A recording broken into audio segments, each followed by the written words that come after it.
I want to turn to some other major headlines with editor at The Spectator magazine, host of Outsiders on Sunday, good friend of Credlin on Tuesday, Rowan Dean, for our Tuesday dose of common sense. Rowan, great to have you on the show as always. Thanks, Peter. What's your take on this Tamil family issue? Because I tell you what, it is dominating conversations, not just where you'd expect on places like Sky and on radio and in the print media, but I moved through the airports today in Melbourne and Sydney. I caught cabs and I was in hairdressers all over the place. Everybody's talking about it, and I sat out the back here and took a couple of calls, and people are ringing in the station really fired up about this issue, and it's going against the family and the activists, and it's quite Australians. It's terrific, and I bet those people were thrilled to get you when they phoned up, Peter. That would have been exciting. Pick up, and there's Peter on the end of the phone. Would have been great for them. Because always these issues, when there's a personal story. This is what filmmaking's about. This is what writing books is all about, to bring the issues together to one family, one story, where you can identify with the people, the human story and the kids and all. So this is perfect. So the left activists are loving this. They've got a telegenic couple with the kids. They live in rural Australia. They're obviously much liked by the community, which is fantastic. All of that is great, and we want all of that for all our immigrants. That's what we want. That's the whole story of Australia. It's the story of post-war immigration going back further. Terrific.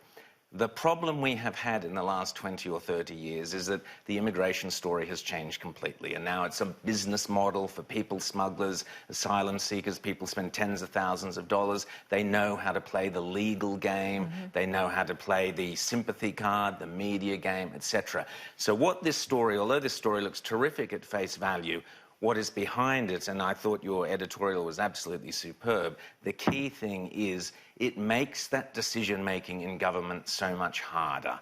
And that really tough decision, we elect people to take the tough decisions, whether it's in a war, a health crisis, whatever it might be. We want our leaders to take the toughest decisions and not pander to the kind of emotion of the crowd that's whipped up.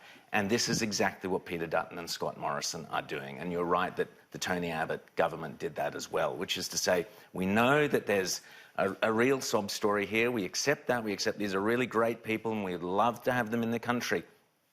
But if we give in on this, it opens the floodgates, because the asylum seeker business model is built on you just need, like any advertising story, one little example. Well, this lot got on a boat and look, they're now in Australia. And you're not talking about people are saying he should use ministerial discretion, Peter Dutton, but you're not talking about ministerial discretion here after a low-level bureaucrat has made a decision in the department and the minister can intervene, right? We're talking about 7 legal decisions, including the High Court, finding against the husband and, in a lesser number of cases, the mum, finding against them. Then you ask a minister to intervene above a High Court pronouncement on whether they're refugees or not. I find that laughable. And also, and I had really picked up the detail about how often the father had been in and out of Sri Lanka. So he fled, and the test for refugees, well-founded fear of persecution, i.e. fear of your life,